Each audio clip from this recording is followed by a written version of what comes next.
On behalf of the Chesterfield Circuit Court and the Clerk's Office, we would like to welcome you to jury service and thank you for being here today. The purpose of this video is to outline the process and your role, what to expect when serving on a jury, the rules you must observe as a juror, and the methods you'll follow to reach a decision on a case. The Constitution provides our right to trial by jury, and jury selection is controlled by statute. Jury service is one of the most important responsibilities that you will exercise as a citizen of this community. Jury service is not only the responsibility of all qualified citizens, but also an opportunity for members of the community to participate directly in the administration of justice. Trial by jury is one of the essential rights of our American democracy. Serving as jurors reminds us all that these rights exist only as long as individual citizens are willing to uphold them. So we would like to start by saying thank you to each of you for your appearance in court today. If you should have any questions once this video is done, please don't hesitate to ask. Overview of your jury service and your responsibilities. Your jury service begins with a summons. If you're summoned to serve on a jury, it is mandatory for you to show up. Not appearing may result in a criminal contempt of court charge and a fine. If you have an emergency, you will need to contact jury services immediately. If a given number of jurors are not present, then a case cannot go forward. Rescheduling can result in a cost to the county and the Commonwealth. People are randomly selected to serve on a jury because panels must represent a cross-section of the community. You are expected to serve for the entire term and may be required to make more than one appearance. Check your summons for the dates and length of your term. The law allows for few exemptions of jury duty. Keep in mind, having a busy schedule is not considered a valid excuse for being exempt from serving on a jury. If you have a reason that you feel you cannot serve, such as a physical ailment, a special conflict, or a genuine hardship, please bring this to the court's attention. Additionally, should you have any special needs, please advise jury services.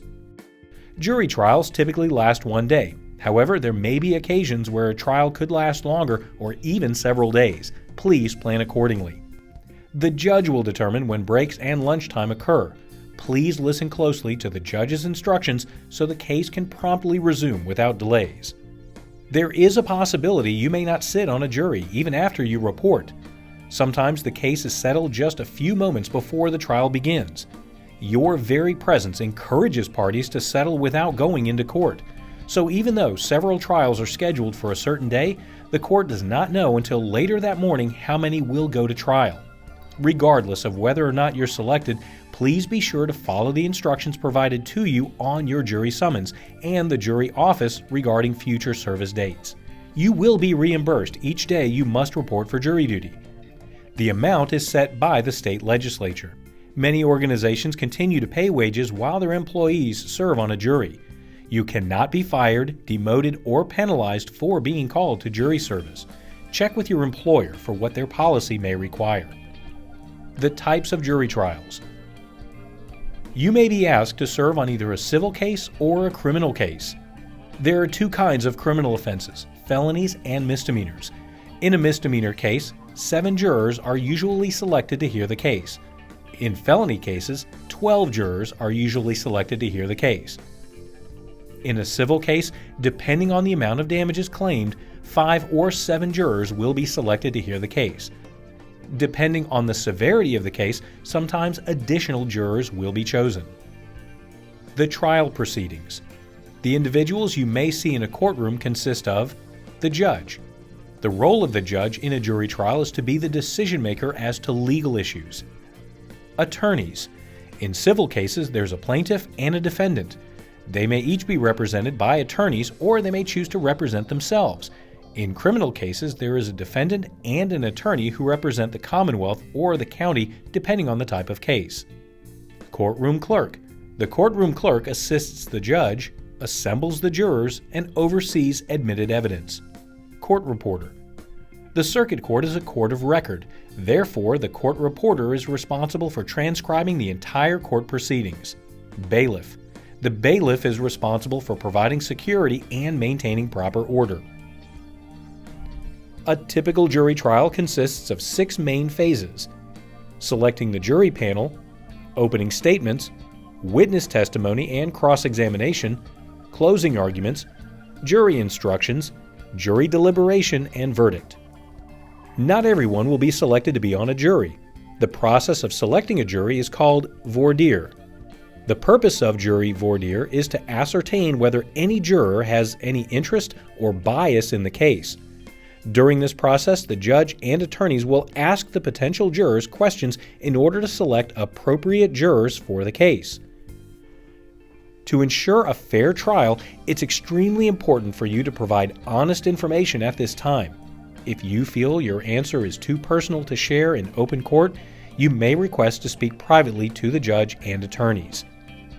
As a result of this process, both sides should feel confident that they have an impartial and unbiased jury to hear the evidence and decide their case. Once a jury is selected, the trial will begin. The attorneys will present their opening statements. Opening statements will provide the jury an overview of what both sides expect the evidence will show. Statements made during this time are not to be considered as evidence.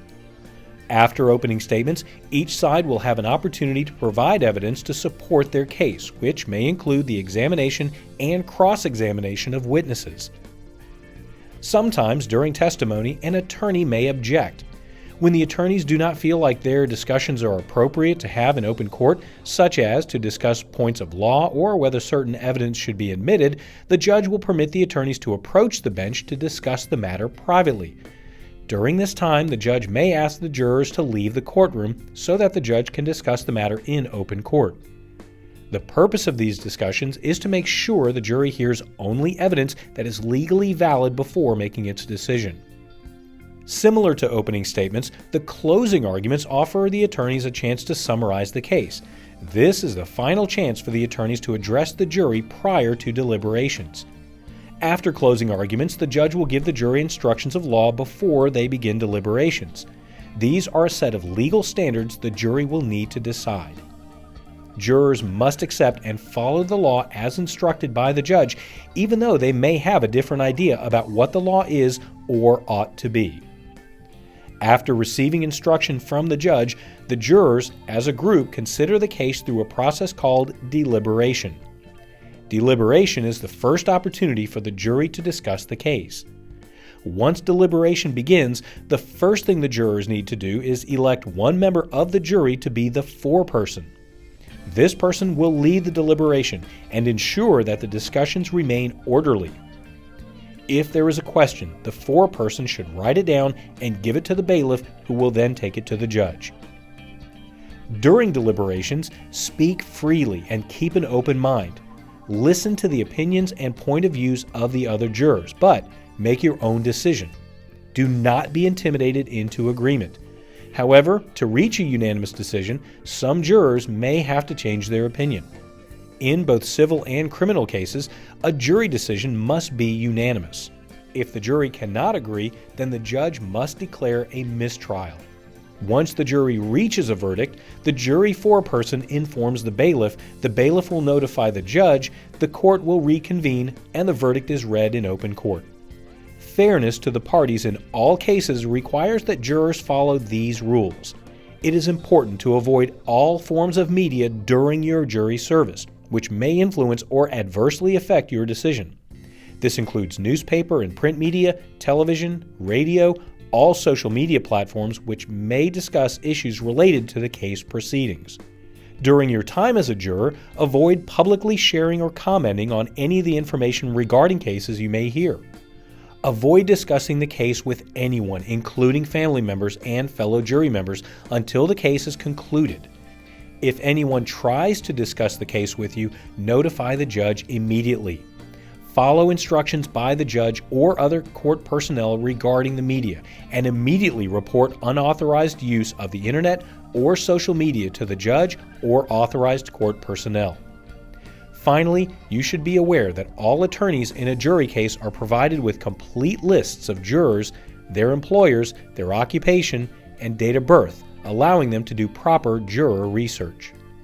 Regardless of the type of case in which you may be called to serve as a juror, keep in mind that a person's livelihood or life may hang in the balance, making your job as a juror a very serious one. Serving on a jury may be one of the most important and significant civil privileges that we have as a citizen of the United States. On behalf of the Chesterfield Circuit Court and the Clerk's Office, we thank you for your commitment and your dedication to our American justice system.